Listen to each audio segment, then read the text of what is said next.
I'm Toni Wheeler, for those of you who haven't met me yet, because I've been on this bus all day.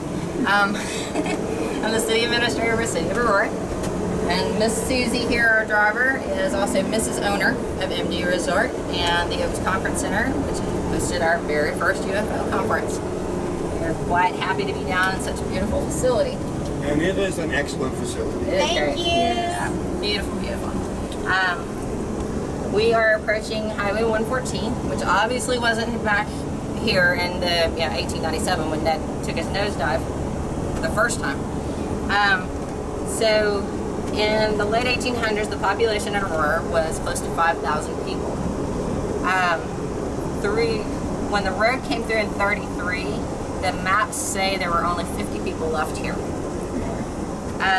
The decline of the city, I blame on three different issues. One was a spotted fever epidemic that killed several people. The second was a bull weevil infestation in the crops, which severely damaged them financially. And the third was that the railroad bypassed the city. The railroad was a huge industry in the late 1800s. Everybody was dependent upon it. So when it went to Rome and Boyd, naturally, the people followed. And they took the buildings with them.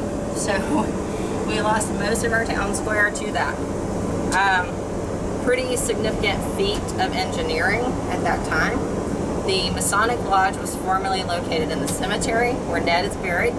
And the Masons Cemetery, they gave it to the city many years ago. But the lodge was located in there. They floated it across the Trinity River. It's a two-story building and it's still standing in the city of Boyd today. They still use it as their Masonic Lodge. The bottom of it is the tack and saddle shop, by the way. So we are on Ballpark Road, as everybody calls it. It's really Pecan Street. We're going to turn on to this drive here as we approach the crash site. Now this is my property here. And that's where they're going to build a replica? We're going to build our memorial here on this front property, which is the city's property on this side. We have a windmill that was damaged in the last storm, and the head broke off of it. So it's, somebody ran into the windmill again. We have a local metal company that's building our UFO. Our only problem, and you guys need to think about this, is how to construct Ned in such a way that he's not going to get taken.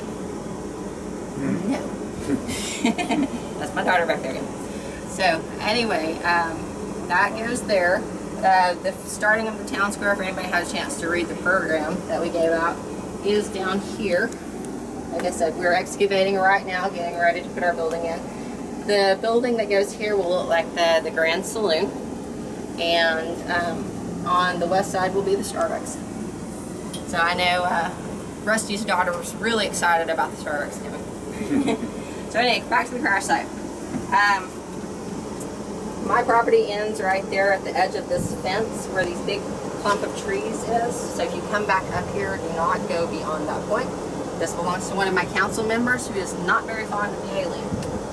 So under the center clump of trees over here, I can kind of see the ballpark in the back.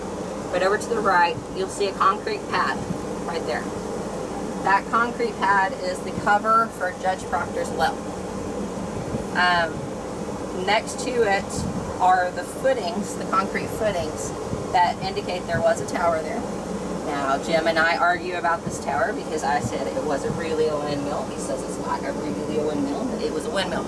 It's on the logo, it was a windmill. So, we'll head to the cemetery. We're going to circle around and go down to the cemetery now. Now you said they moved the Masonic building to what? To what town? To Boyd, which is Boyd. Yeah, it's like 3 miles this way. Boyd's a neat little city too. Their city administrator and I are pretty good friends. He's an avid tornado chaser, and my husband can tell you that I'm kind of crazy about tornadoes myself. But he's been very, very supportive of all this endeavor. He's also a member of the Masonic Lodge there. He tells me that he has heard from one of the old people that there is recorded in the minutes of the monthly meeting, the incident of the UFO. Yes. Interesting that it was, one, recorded. Interesting, two, that the Masons are cooperating with information. So they're in the minutes of the Masons, not the city or the county. If you go up to the county and you talk to the county historian, she does not like the alien at all. She's been in several publications, Rosalie Gregg, and she just gets irate if somebody asks her about the alien. But it is public record, so she can't really refuse someone No, she can't who wants refuse to come that. in and research. So this is the south part of the town square, the original town square. We only have one existing building left right here. This is known as the Stroud property. We've gone through and helped demolish several of the structures, but not really demolish them. We have painstakingly taken them apart, wood plank by wood plank, and we have them in storage so we can restore this area. When we hit the house, we ran into a huge roadblock. It is covered and filled with asbestos. So I keep making the joke all day long that you think the city government's hard to deal with, well, you should try the federal. So the rail line went right through this property here and through Empty Resort. The switching yard was right back here. We're on Cemetery Road. This was once called Ball Street. We did not know how the town was laid out until after Tropical Storm Bill collapsed the town well. Then we found our center point to start laying out our old square.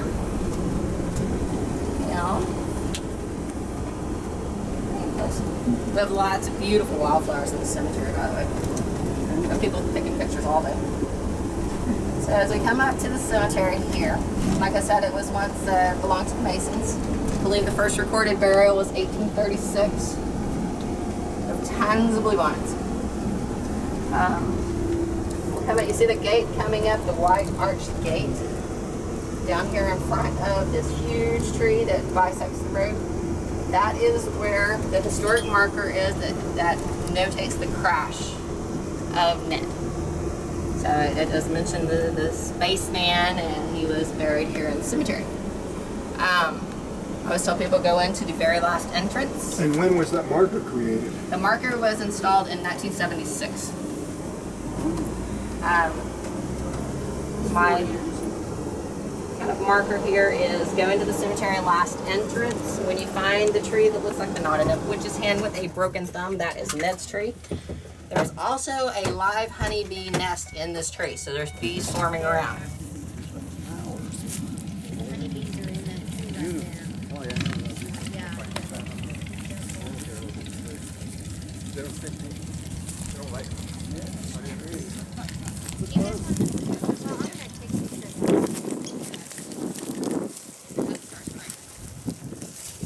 well, I'm going to take pictures.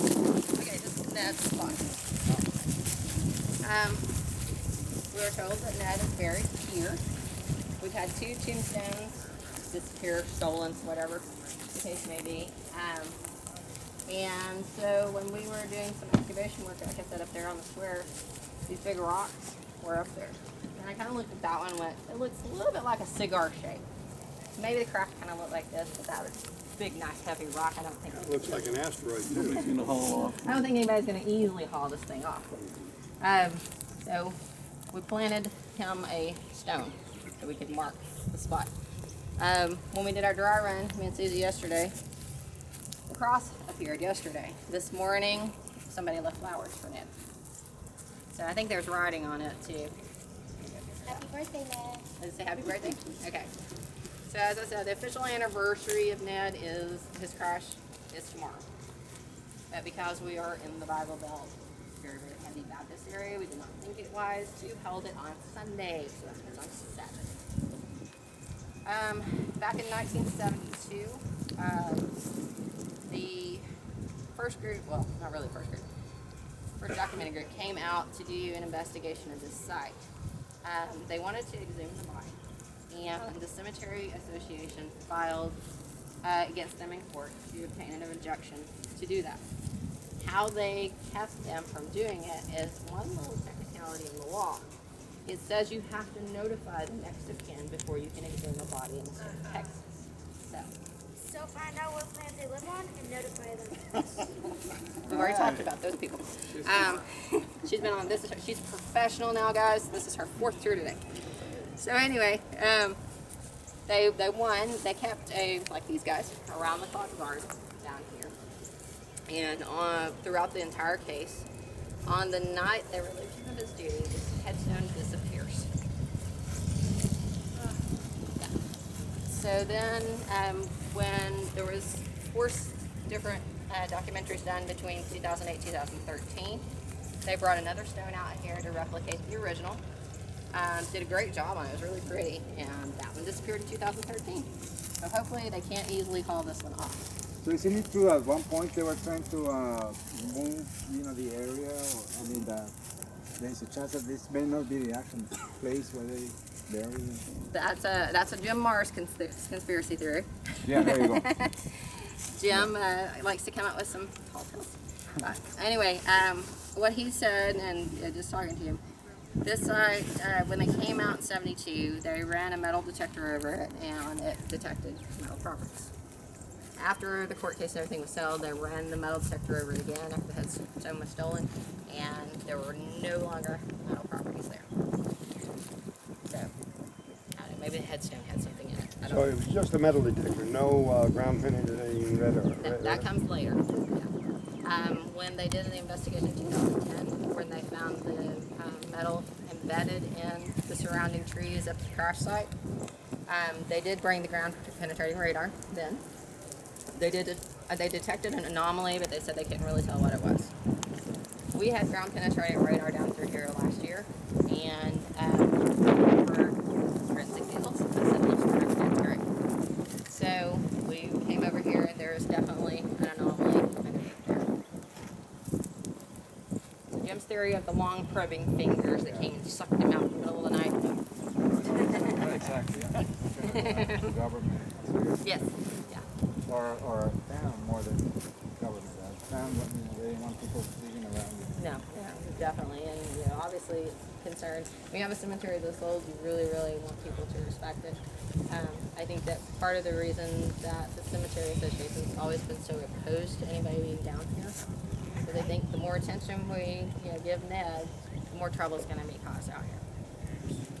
And a lot of people do not respect anything these days. So, How long has the boulder been out here? when did I have Nick bring this? Do you remember, dear? Here. Probably about a year. Yeah. A little while.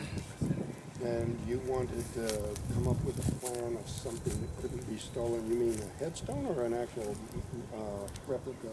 Well, we get people stopping at City Hall all the time, so it was like we need to mark the spot so people can find it, because they can't come from my description of the knotted up witch's hand with a broken thumb. So I should have said just look for the bees. But we have 2 trees that actually have bees in them here. The plan for this guy is actually to embed this in concrete, and then I want to etch a memorial to Ned as well as his spaceship back onto the stone. So that's one thing. Yeah, it's just got to be too heavy to. Too heavy to move. Electrified. Yeah. Kind of frown upon that, unfortunately. You put a GPS in it, a locator. If it disappears, Kind of like we do with your wallet, your phone. find out where it's So at. you don't go to what the they say, trash? plant some people behind the ear or some kind of thing. Anyway. But yeah, lots of history, lots of family there out here. Like I said, my history in the area goes back well into the 1800s, before Ned's visitation. And my grandfather was born in the Aurora Hotel in 1925. So I got to talk to a lot of the old people that were here at the time of the crash. Now, whether they were just entertaining young children, I don't know. But what they told us is when the crash occurred, all the townspeople rushed up to the hill. They made the kids stand at the base of the hill. They wouldn't let them up there because they were afraid of disease. Which there were 2 theories about when they buried Ned, if they buried him actually that day or they buried him the next day. Which I would lean to more toward they buried him that day because they would have been afraid of disease. Now, given a proper Christian burial, would mean he would be put in some sort of a casket box. We're told it was a pine box. So there's definitely some detection of that down there. Questions, my experts? I'd like feel really weird talking to all the experts. You know, when I was I lived in Roswell for 18 years, used to practice medicine over there. And I got to talk to some of the locals, you know, about the UFO 47, you know, some of the people there, and locals. And they say there's a funeral home, the Ballard funeral home. It's on Main Street. And they, talking to some of the people there, you know, related to the family, they said that they did actually, you know, ask for those small gaskets or not gaskets, coffins, you know, for those. So they don't know what it was. I mean, a lot of people keep saying the same stories and saying, you know, who knows, whatever. The truth is that something interesting happened to the point that they were, you know, surrounding the area to the perimeter where nobody could get in. And the second thing is about the coffins. You know, they asked for small, child-sized coffins from that place. So that I heard that from the from the horse's mouth, kind of. Yeah. So you know what happened? Who knows? You know, it wasn't a weather balloon, by the way. Well, that's for sure. this might not have been anything ordered from a funeral home. They might have just took some boards and nailed. True. They just made it up a box. right here. Yeah. They just got Definitely. up. That's right. Yeah. Somebody got a shipping crate handy from the rail yard. Good point. So if y'all want to walk down and see the actual historical monument while you are all here. Probably one very unusual historical marker. It notates the event right here, where it says the legend of a spaceship crashed nearby in 1897. The pilot killed in the crash was buried here. How many historical markers can say that?